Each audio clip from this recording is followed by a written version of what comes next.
Hey everybody, this is Tom with VermiBag.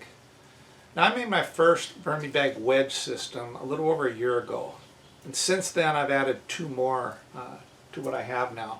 So I'm currently running 3 wedge systems and 1 little mammoth. All the other systems I've gotten rid of, and these are the only systems that I'm running, and it's the only systems I really need. Now after a year of running these systems, how do I like them? I absolutely love them.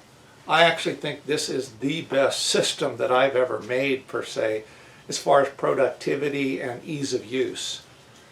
Big disadvantage is it's a big system and you can't just stick it anywhere. You know, we're talking 2.5 feet wide by 5 foot long. So it is a big system, and you have to make a fairly substantial stand for this thing because, you know, there's well over 100 gallons of compost in this when you have this thing completely full. So that is a lot of weight. So I'll take you in and I'll show you how the systems, how I've been running the systems, and how they've been working for me. Now I'm in a fairly cool area. I mean, I'm in a zone 8B, I guess it is. But we get down into the teens sometimes, and on a rare occasion we might even drop down to 0. So it's not like a lot of your folks that are in the Midwest or somewhere where it gets down below 0.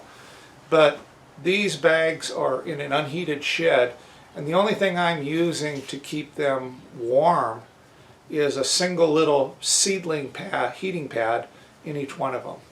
So I set that, and I use the type that have the thermostat on them. So I set it basically at 70, 71 degrees, and I stick it on the compost with a bunch of different layers, and I'll show you that here in a minute.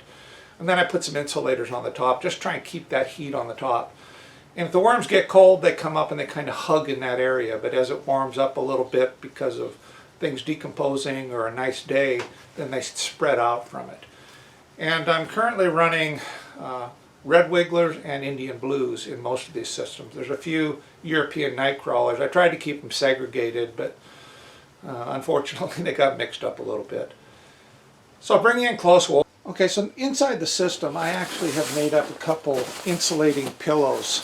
These are just made with some Cordura fabric, and then I have cellulose inside, just paper insulation. You could also use like a pillow. You can buy a cheap pillow for $5-6 at Walmart. Put it inside some type of pillowcase that's at least a little water resistant, or a plastic bag, I suppose.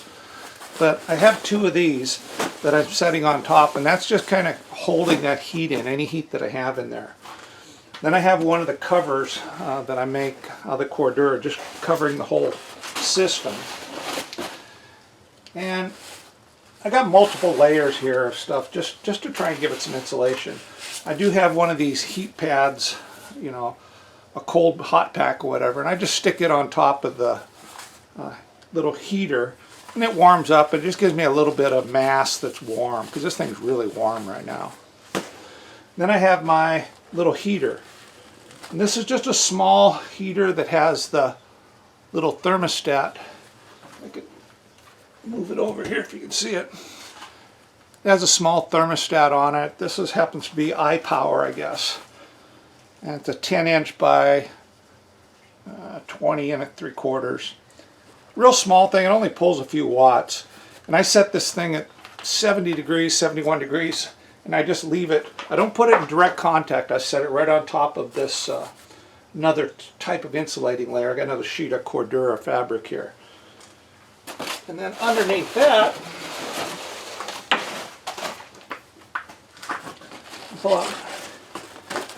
there's the worms. You can see I threw a few apples in here across there. And so they're really going to town on those. And these apples are nice and warm. You can see all the worms. They're just loving these apples. And you can see the area where the heat pad was. It's actually a little bit drier in here. And then it's moisture on both sides. So every once in a while I will come in too, and I'll spray some of these areas with just a little bit of water. Now I have banana peels I threw down in here. And you can see how many worms are in this system. They aren't super active because, like the scoop that I just pulled up, it's below the heating pad, so it's fairly cool. But there's a lot of worms in there. Now if I pull back, you can kind of see this is where the heating pad goes. And this is kind of the active feeding area along with a couple spots inside where the pad is. So I started this wedge here at the very end, and all I did was come out about a foot or two, and I just kept feeding it and making a wedge until I got completely all the way to the top of the bag here. Then once I was completely at the top, then I slowly started feeding the face of this thing and working myself across. Now this used to be completely full of castings all the way up to the top here. And I mean, I pulled out 30 gallons. I pulled out 30 gallons of castings, 6 5-gallon buckets full, just a couple weeks ago. And on this end, I mean, these castings are just perfect, absolutely perfect. I mean, you could run this through a sieve. You do it. I mean, they're just perfect the way they are. You don't have to do anything to it. At the very bottom of this, it'll get a little bit compacted, but not too much. And there's hardly any worms on this end. So if you wanted to harvest these right now, you could literally bring in a 5-gallon bucket and just fill it up, and you're not going to get but a few worms in that whole thing. Now the closer you get to this active area over here, the more worms you're going to find.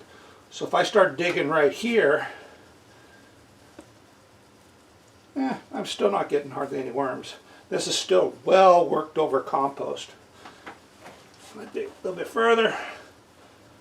There's still hardly any worms in this. This is all worked over. So this is basically primo castings for about 3 feet, 3.5 feet. And once I get into this area here where they're working, then I start getting into clumps of worms and things that haven't been completely composted yet. There's some paper and stuff in here. And I'll just keep working this wedge this direction. But I'll let it stall here for a while, and if I get finished castings, I can pull them over into this area here and just let them sit here. And the nice thing is too, I mean, you can store your castings in here. I mean, you don't have to pull these out. They're sitting here. You keep them covered. They'll stay nice and moist. The worms will kind of work through them every once in a while.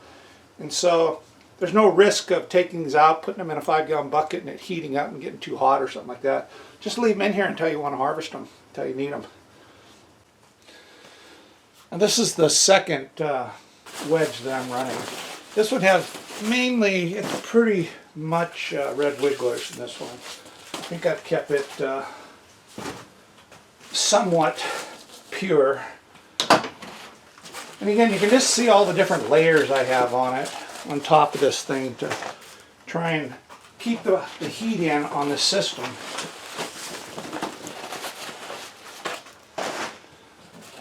Down to the very last one.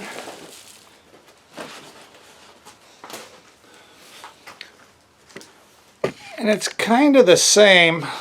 You can see back here in the back, this is the finished castings right here. Now I pulled them up here a little bit, and they're right up to the top, almost to the top of the bag here on this back side. This is the active section that I'm feeding. You can see again where it's dried out a little bit. There's some paper in here. And you can see the worms here are, again, very active just below, the main feeding area here. Again, they're not real happy right now. They're a little bit chilly. I mean, this is fairly cool in here right now. But I got lots of food down in here, and I have a bunch of shredded paper and stuff at the very bottom to absorb any extra moisture or anything. And I'll come in here and I'll just feed in this section here, cover it all back up, and come back in a week or so and see how they're doing. But I really don't do hardly any, maybe weekly maintenance or bi-weekly maintenance on this. I come in, I feed it, I throw a little bit of food in there, check the moisture level a little bit. If I need to spray it down with a hose, I do spray it down. And I give it a fair amount of water. And then I normally throw some paper down at the very end, the empty end, so if there's any excess moisture in the system, it'll get absorbed by that water, or by that paper. That's it. So again, it's all in layers for right now. Put a layer down there, put my heating pad that I'm running at 71 degrees, put a couple of these coal packs on there.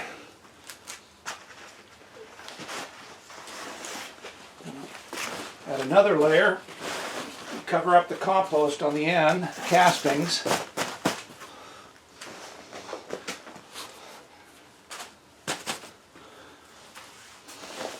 And then put some insulating pillows right on top of that heating pad, just to keep that moisture in there, or that heat in there. So these are the 3 wedges that I'm currently running.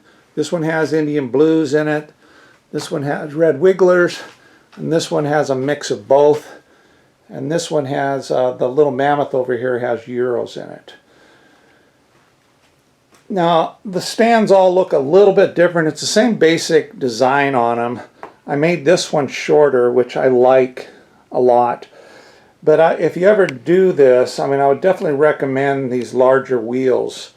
I have the smaller caster wheels on these, but these big 4-inch or 5-inch wheels are much nicer.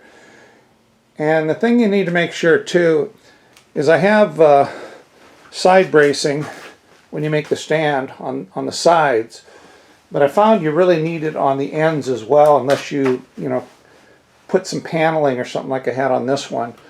So you're going to have to put cross bracing on the ends as well. I mean, this thing is heavy.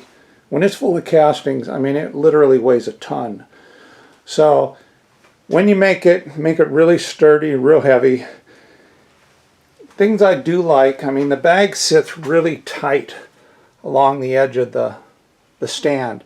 So there's only actually a couple openings, one there and then in the corners. So if you actually placed, something like this sliding tray that I have on the top on here, on the top of this, you could actually seal it pretty good. You'd have to do something on each of the corners where the stand mounts to the bag, but it would be pretty easy to actually make some type of a lid up that would seal it pretty good. But now if you have it out like I do, I don't care. I mean, I don't need to close it up. I don't have critters getting into it and stuff inside the shed other than mice trying to get up there every once in a while, but I can easily take care of them. I mean, again, the advantages to this system, they produce so many castings. If you just throw the food in there, these worms thrive on these wedge systems. So I can really see now why most of the big commercial people, do wedge type systems, because it's very productive and there's hardly any work in it. I probably could produce right now about, I don't know, at least 40 gallons every few weeks, every 4 weeks, once a month. I could definitely produce 40 gallons every month.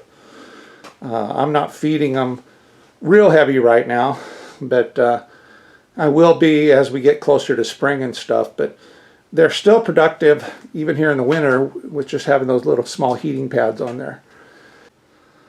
So this is Tom with VermiBag. Until next time, ciao.